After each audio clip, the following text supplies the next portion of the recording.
Hello and welcome to Natasha Explains It All. Today's episode is going to be about some studies that I learned about recently about racial attitudes in Brazil. And I thought it would be really interesting to share them and then make some comparisons to attitudes in the United States because I think there's actually a lot of overlap. And I hope that through various episodes, I can share more about how Brazilian and American history on matters of race actually have a lot of parallels and a lot of overlap. And so we can learn from the different contexts to do better. So, this study that I learned about it through a podcast called Boletim Folha, which is produced by one of the major Brazilian newspapers, Folha de São Paulo. So, it's one of the leading newspapers in the country, and they have a podcast called Boletim Folha that has kind of top news stories on a daily basis. And they recently shared the results of a survey that was conducted very recently in April 2023 regarding racial attitudes in Brazil. And the study was a national study, and it was put together by two organizations in Brazil that do a lot of research related to racial justice issues. One is the Instituto Peregun, and the other is Projeto Seta. And I will link those two organizations into the show notes if you're interested in learning more. So they conducted a national survey in Brazil in April 2023 about attitudes of Brazilians regarding racial issues. And I thought the results were really interesting. So, what are some of the things that they learned through this study? Well, big picture, the majority of Brazilians say that they live in a racist country, but deny being racist themselves or engaging in discrimination themselves. That's the big picture theme. Breaking down some actual statistics, survey respondents, 81% of them think that Brazil is a racist country, but only 11% of respondents said that they themselves carried discriminatory attitudes. So 81% agree Brazil is a racist country, but only 11% say that they themselves are racist, that they themselves hold discriminatory attitudes. And then among that survey pool, those who are most likely to say that Brazil is racist are those who are Black or those who are mixed race. Um, and those, so various factors, either Black, mixed race, who earn up to the minimum wage. And I wanted to pause just a second on the mixed race point because it's a specific type of mixed race. So I've talked about in other episodes how, as like with every country, racial categories are different, and hence supporting this idea that like concept of race is a social construction. So in Brazil, there is a term called pardo or parda, which isn't consistently used in terms of how it's defined, but generally it's defined to mean people of mixed race that are mixed race with either either people who are indigenous mixed with something else or people who are Black mixed with something else. So it's not just like any type of mixed race. It is mixed with Black or mixed with indigenous origins. So the term pardo or parda has that specific definition to it, rather than any combination of races. And sometimes the term is used kind of under an umbrella with preto or negro, meaning Black. So sometimes they're like preto y pardo is kind of grouped together, but not necessarily always. And sometimes pardo can be considered a synonym for the word moreno or morena. but not always. So some of these terms are kind of fluid, but in this survey, and talking about those who were most likely to agree that Brazil is a racist country, are those earning up to the minimum wage who identify as either black or pardo. So, again, different names for racial designations depending on the context, right? So in the United States, we don't have a term that would be equivalent for pardo because the United States has always operated on this one drop rule, at least when it comes to African Americans. So the one drop rule is a um, uh, is a very old concept, centuries old concept in the United States that basically, like, if you have 1% um, of your, genetics is African American or Black, you are considered Black. We don't really have like a mixed race category in the United States. Like if you look at official census forms, or if you're filling out college applications or job application or anything, like you're starting to see more, like you can check a box that says two or more races, but we don't really have a term that's equivalent to something like pardo or moreno for that matter. But anyway, going back to this survey. So 81% of Brazilians think Brazil's racist, but only 11% say that they themselves have discriminatory attitudes. Those most likely to conclude that Brazil's racist are those earning up to the minimum wage who are Black or pardo. And among those who do not think Brazil is racist, to the 19% who said Brazil is not racist, the largest group is white men above the age of 60 who are politically affiliated with the right.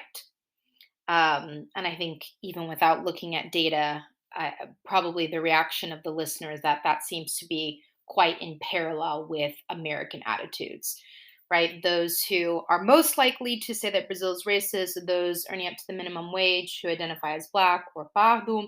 And among those who say Brazil's not racist, which is 19% of respondents, the largest portion of that 19% are white men above the age of 60 who politically identify with the right of the political spectrum. A couple of additional statistics from this survey, this national Brazilian survey. More than half of respondents said that they had witnessed a racist attack. The most cited example of these was a verbal violence like cursing or name calling. And that was 66% of those who said that they had witnessed a racial attack gave the example of some form of, verbal violence. 17% of respondents said they were the target of racial attacks themselves. Around 65% of respondents thought it was just to criminalize racism, which is kind of it in itself could be its whole own episode and study about, whether criminalization, but the impact of introducing the criminal court system to address racism. Um, Though, just as a side note on that, in the United States, only very recently did lynching become a federal crime. So, uh, just just putting in that parentheses there. All right, going back to the survey, 79% of respondents agreed that, like police stops, the term in Portuguese is abordagens policiais, so like police interactions, police stops, police searches, are based on skin color, hair type, and clothing, i.e., racial profiling. So, again, 79% of respondents agreed that police encounters, abordagens policiais, are based on skin color, hair type, and clothing, i.e., racial profiling.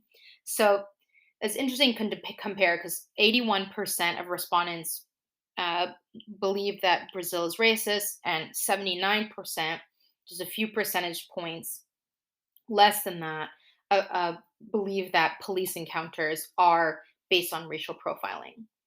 And this next point is not a a survey point. This is just a stat point that um, Brazilians who are Black and men between the ages of 16 and 24 are the most vulnerable to racial profiling.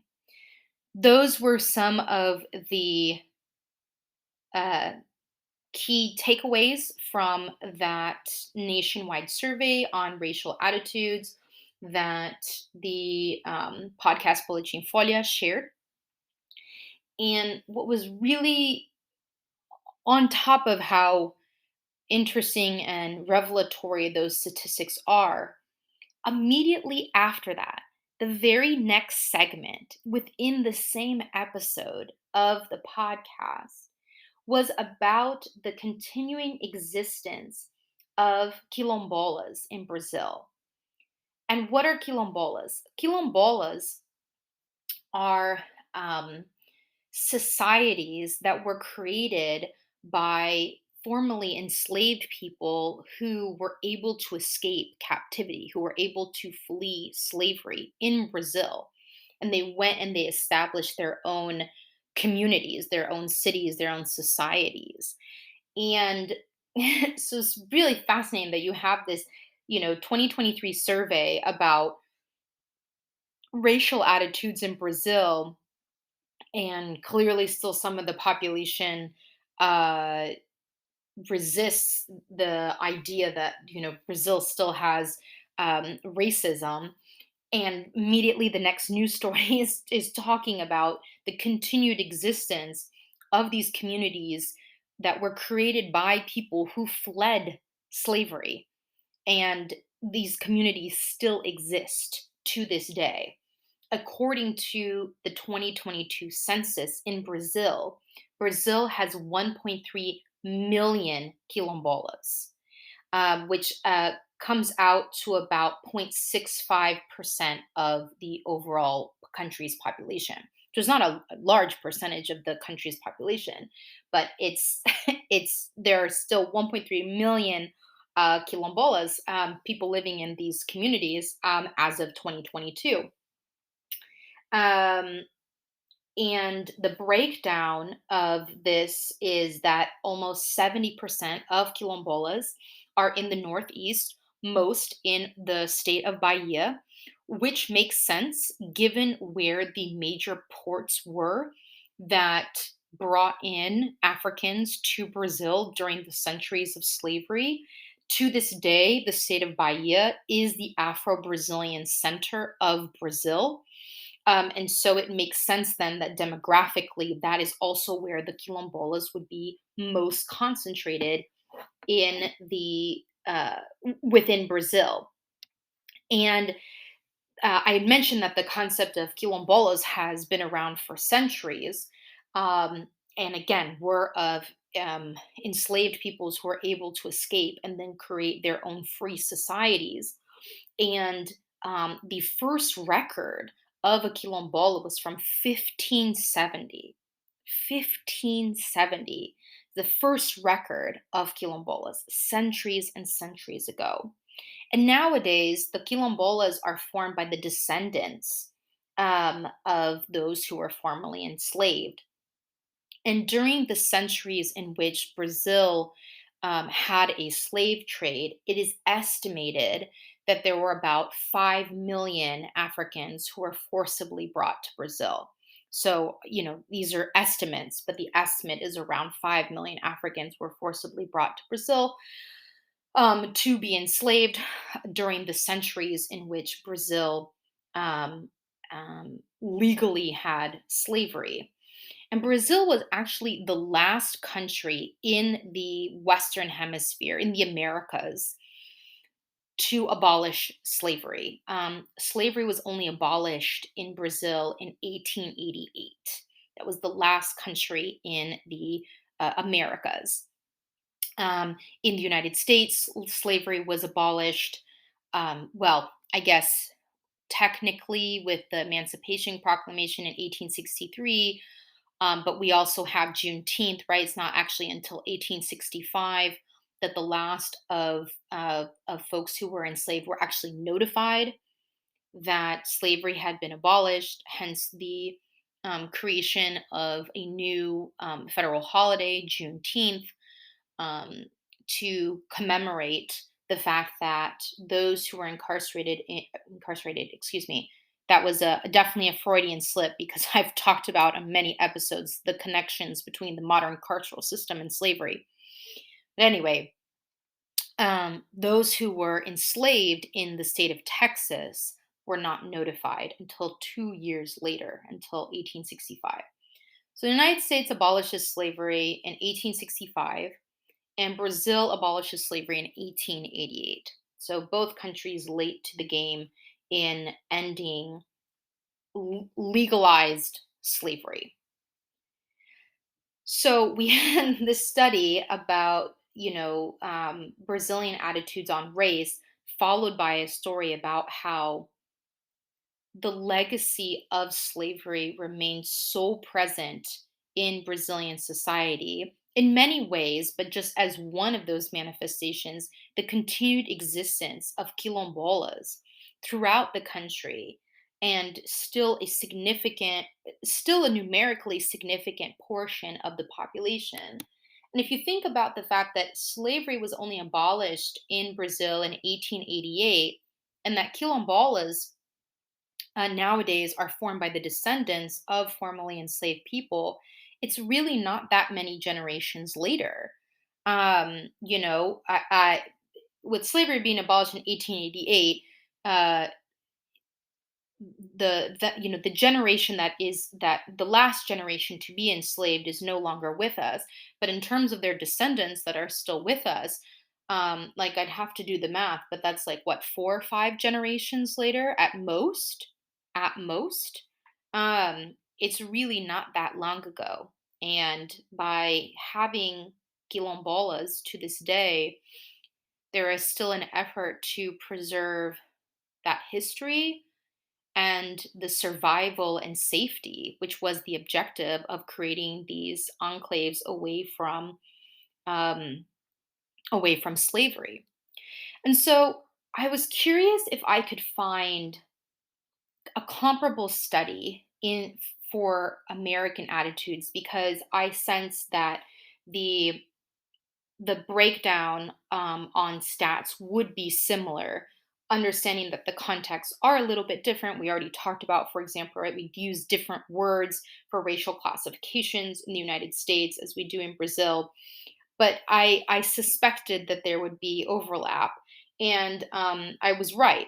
And we don't have a 100% apples for apples comparison. I didn't find like an April 2023 study that asked the same question of Americans as the same questions of Americans, which is to be expected. But I tried to find something that would be relatively comparable. And I found a survey that a poll that Gallup had done in 2021. And Gallup is, one of the major polling institutions in the United States.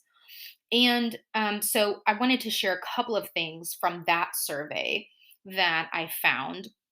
And again, this was a 2021 survey. In that 2021 survey, the Gallup um, the Gallup poll concluded that 64% of Americans believe that racism against Black people is widespread in the United States.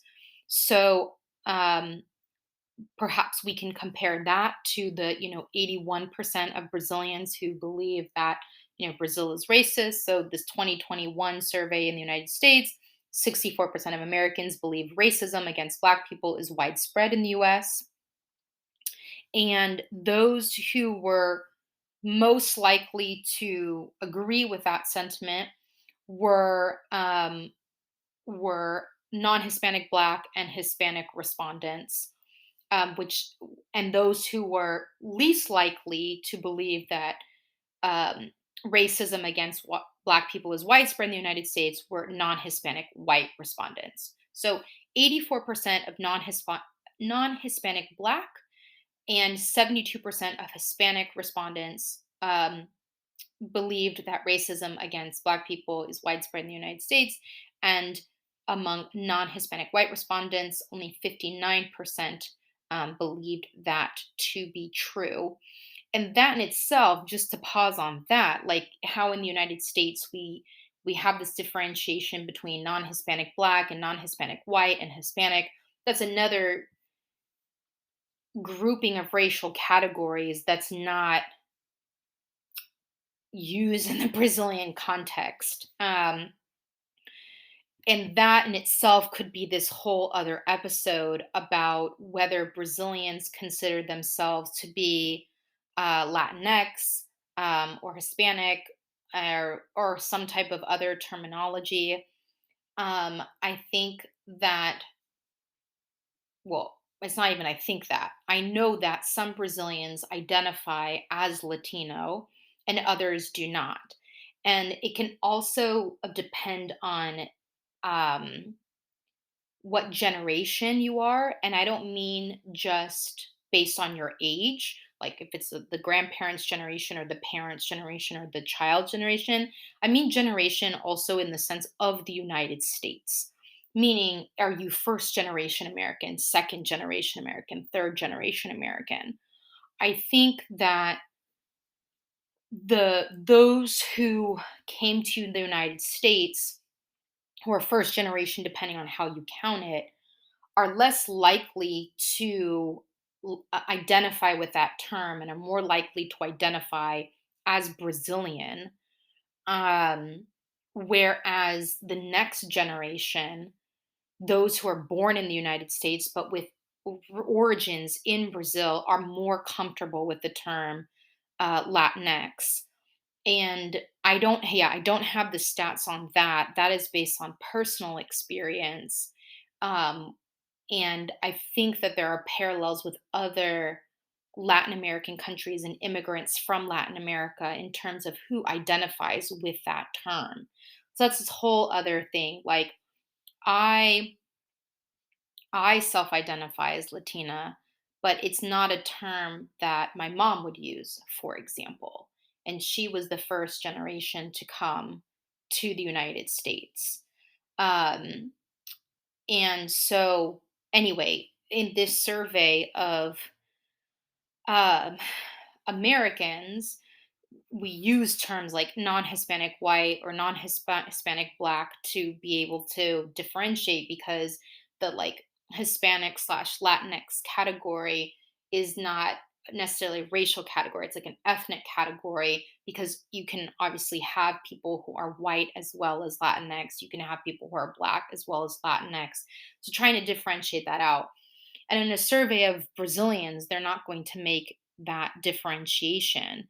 And even among Americans, who is comfortable using that term really depends on who you are. And within the Brazilian community, whether you identify as Latinx or not is a very live discussion.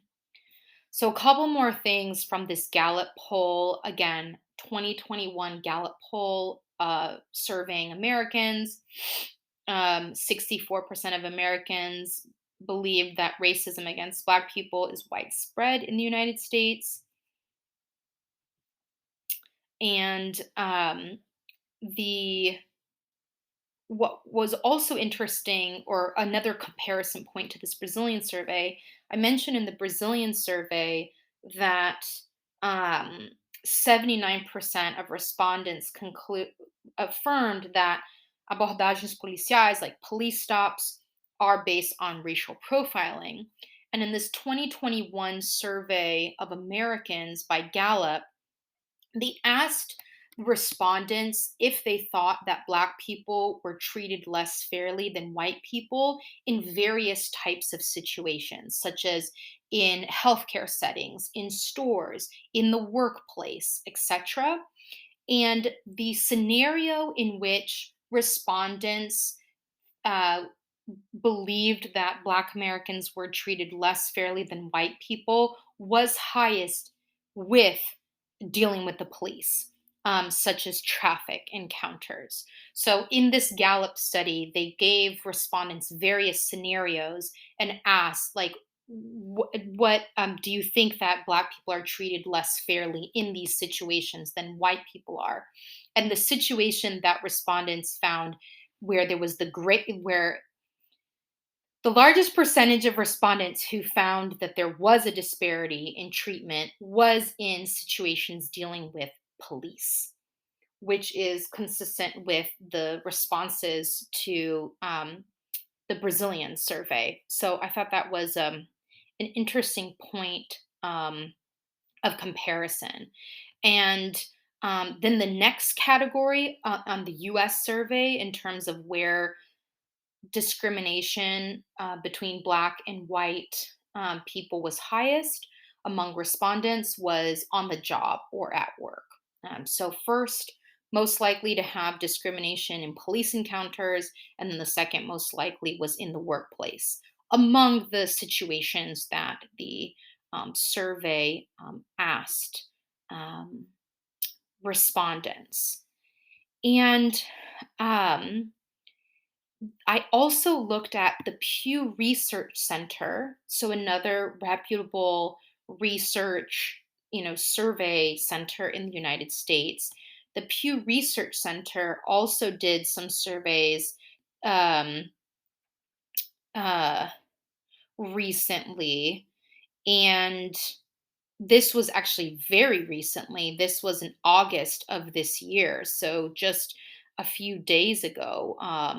And they did questions about, like, how much racial progress do Americans think has been made, and perhaps unsurprisingly, how much progress people think has been made divided very starkly, not only along racial lines, but also along political affiliation lines, with Republicans being most likely to think that a lot of progress on racial equality has happened in the last 60 years, whereas a much smaller percentage of Democrats believe that as much progress had happened in the last 60 years, which again is a parallel with one of the stats in the Brazilian National Survey, that um, those politically affiliated with the right, particularly men of a certain above the age of 60, were those who were least likely to believe that Brazil was a racist country. And I mean, we know the demographics of the various parties, and uh, older white men are by and large affiliated with the Republican Party in the United States rather than Democratic Party. It's not a 100% split, but they are, that is the base of the Republican Party in current times. So I'll put links to these various surveys in the show notes so you can look at the data for yourself, and um, do your own reflections and share your conclusions. And I'd love to hear from you. You can leave a comment. You can find me on Instagram at natasha.t.baker. You can also leave a voice message as part of on the Spotify platform of this podcast. I'd love your thoughts on these surveys and what they reveal. And I hope to explore in more episodes, doing more US Brazil comparisons as I've been doing, because I think there is so much we can learn from each other. There is a lot of similar context to both Brazilian as well as American history on racial issues as well as others. So, food for thought for today. Thanks so much for listening, and see you next time.